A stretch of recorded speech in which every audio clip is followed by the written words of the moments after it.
Dear students, welcome you all in my class. And our today's topic for discussion is accounting treatment of revaluation of assets and reassessment of liabilities.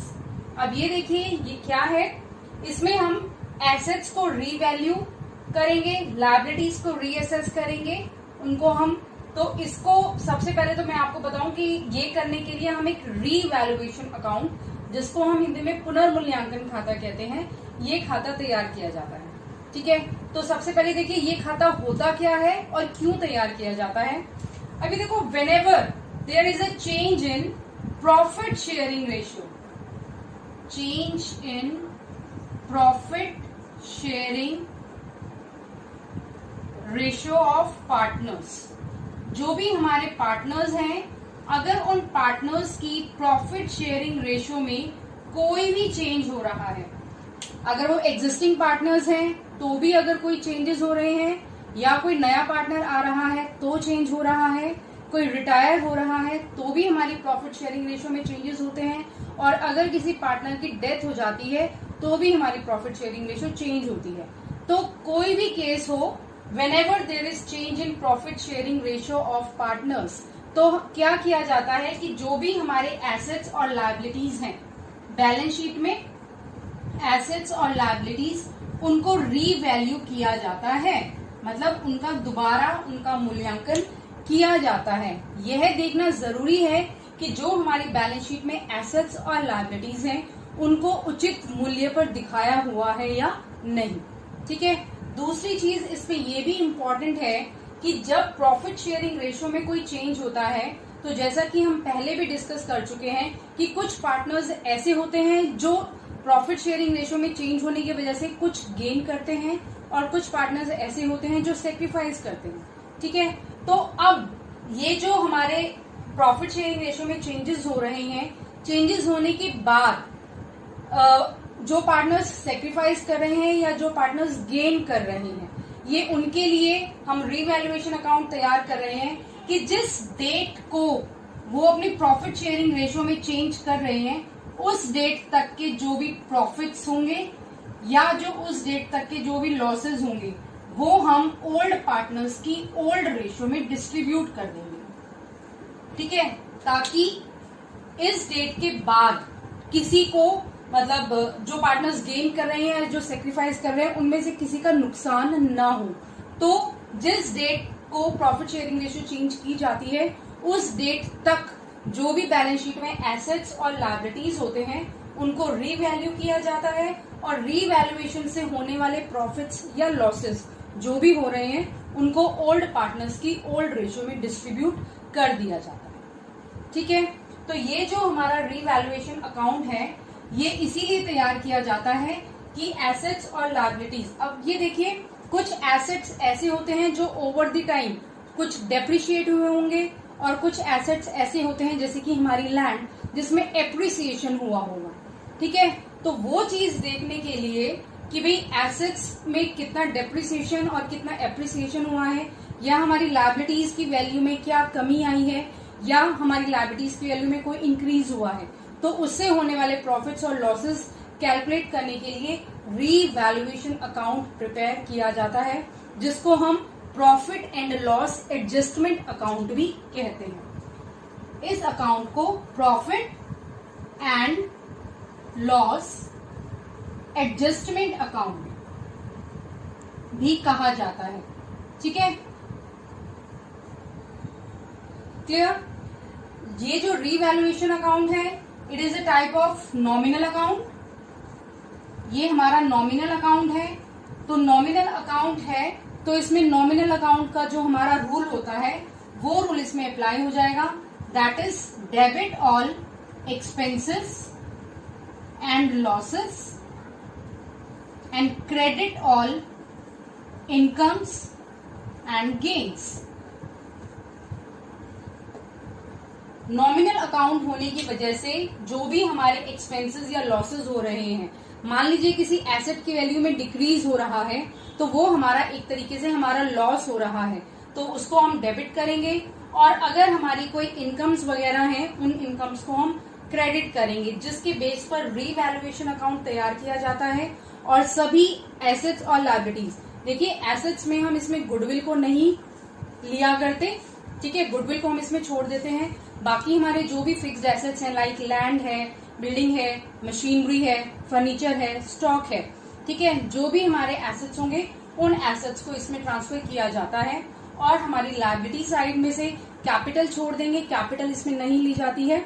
और जो भी हमारी outside liabilities हैं जैसे हमारे creditors हो गए, ठीक है, तो उन चीजों को हम इसमें इंक्लूड करते हैं। तो अभी देखिए रीवैल्यूएशन अकाउंट कैसे तैयार किया जाता है।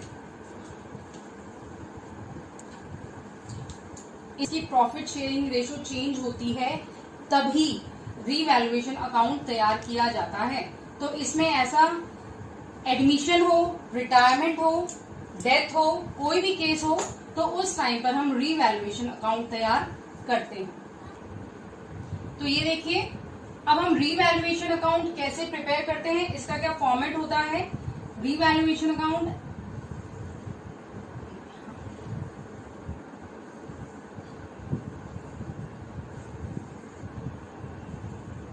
This is your debit side, particulars, amount. This is our credit side, particulars and amount.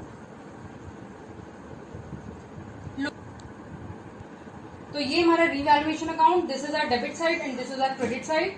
हमने पढ़ा है कि ये नॉमिनल अकाउंट है तो डेबिट में ऑल एक्सपेंसेस एंड लॉसेस लेंगे। तो जो भी हमारी फर्म को लॉसेस हो रहे हैं या कोई भी एक्सपेंस हो रहा है उसको हम डेबिट साइड में रिकॉर्ड करेंगे। अभी देखिए अगर हमारी एसेट की वैल्यू में कोई भी डिक्रीज होता है, डिक्रीज इन एसेट्स, ठीक है, तो ये हमारी फर्म के लिए क्या है, it is a type of loss. मान लीजिए हमारे पास स्टॉक 50,000 का था, अब उस स्टॉक की वैल्यू कम हो गई है तो वो लॉस हो गया। तो उसको हम किस तरफ रिकॉर्ड करेंगे, डेबिट साइड में। तो जितने भी हमारे डिक्रीज इन एसेट्स होंगे उनको हम डेबिट साइड में रिकॉर्ड करेंगे, टू डिक्रीज इन एसेट्स, ठीक है। ऐसे ही अगर एसेट्स की वैल्यू में कोई इंक्रीज हो रहा है, मान लीजिए लैंड थी 3 लाख की, अब उस लैंड की वैल्यू 4 लाख रुपीज हो गई है, तो increase in the value of asset, तो वो हमारे लिए क्या है, एक तरीके से गेन है। तो उसको हम इस तरफ लिखेंगे, by increase in value of assets. अगर एसेट्स की वैल्यू में कोई इंक्रीज हो रहा है तो वो क्रेडिट साइड में आ जाएगा। ऐसे ही कम टू लायबिलिटीज, लायबिलिटीज में अगर कोई इंक्रीज होता है तो उसका मतलब क्या है कि हमें नुकसान हो रहा है, ठीक है। अगर हमारी लायबिलिटीज मान लीजिए क्रेडिटर्स थे हमारे 50,000 के, अब वो क्रेडिटर्स हमारे बढ़ के 60,000 के हो गए हैं, तो इसका मतलब हमें क्या है, ऑब्वियस सी बात है कि हमें लॉसेज हो रहे हैं, ठीक है। तो अगर इंक्रीज इन लायबिलिटीज होता है तो इंक्रीज इन लायबिलिटीज नुकसान है, तो हम इसको इस तरफ रिकॉर्ड करेंगे, to increase in value of liabilities. ऐसे ही अगर लायबिलिटीज की वैल्यू में कोई डिक्रीज हो रहा है, ठीक है, हमारी जो लायबिलिटीज हैं वो कम हो रही है तो वो एक तरीके से हमारे लिए फायदा है, तो फायदा है तो हम उसको इस तरफ दिखा देंगे, by decrease in value of liabilities, ठीक है, हमारी लायबिलिटीज की वैल्यू कम हो रही है। अब कई बार क्या होता है, जब हम अपनी बैलेंस शीट वगैरह या हम अपने अकाउंट्स देख रहे होते हैं तो कुछ अनरिकॉर्डेड एसेट्स या अनरिकॉर्डेड लायबिलिटीज निकल के आते हैं, ठीक है, जिनको हमने बुक्स में रिकॉर्ड ही नहीं कर रखा। तो अब देखो अगर कोई अनरिकॉर्डेड एसेट है, ठीक है, तो क्या है, हमारे लिए फायदा है कि उस एसेट को हमने रिकॉर्ड नहीं कर रखा था, तो अब हम उसको रिकॉर्ड करेंगे, तो हमारे लिए फायदा है। तो हम क्रेडिट साइड दिखाएंगे, by unrecorded asset, unrecorded assets. और ऐसे ही कोई लायबिलिटी थी जिसको हमने रिकॉर्ड नहीं कर रखा था, तो अब हमें वो लायबिलिटी पे करनी पड़ेगी, हमारा नुकसान हो गया तो हम उसको इस तरफ दिखा देंगे, टू अनरिकॉर्डेड लायबिलिटी, ठीक है।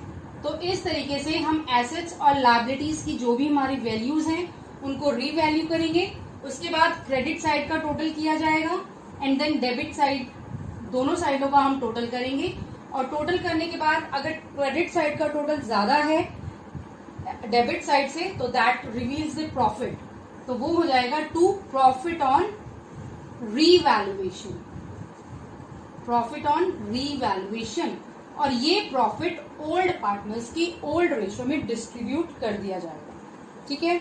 और ऐसे ही अगर डेबिट साइड का टोटल ज्यादा है और क्रेडिट का टोटल कम है तो वो क्या रिवील करता है, that is loss by loss on revaluation, कि एसेट्स और लायबिलिटीज को रीवैल्यू करने पे हमें लॉसेस हो रहे हैं, तो वो लॉसेस हम इस तरफ दिखाएंगे और ये लॉसेस भी ओल्ड पार्टनर्स की ओल्ड रेशियो में डिस्ट्रीब्यूट कर दिए जाएंगे। So let us take an example how revaluation account is prepared. This balance sheet is given to you. 3 partners are there, A, B and C, and their ratio is 2:1. ठीक है, right? These are adjustments given to you.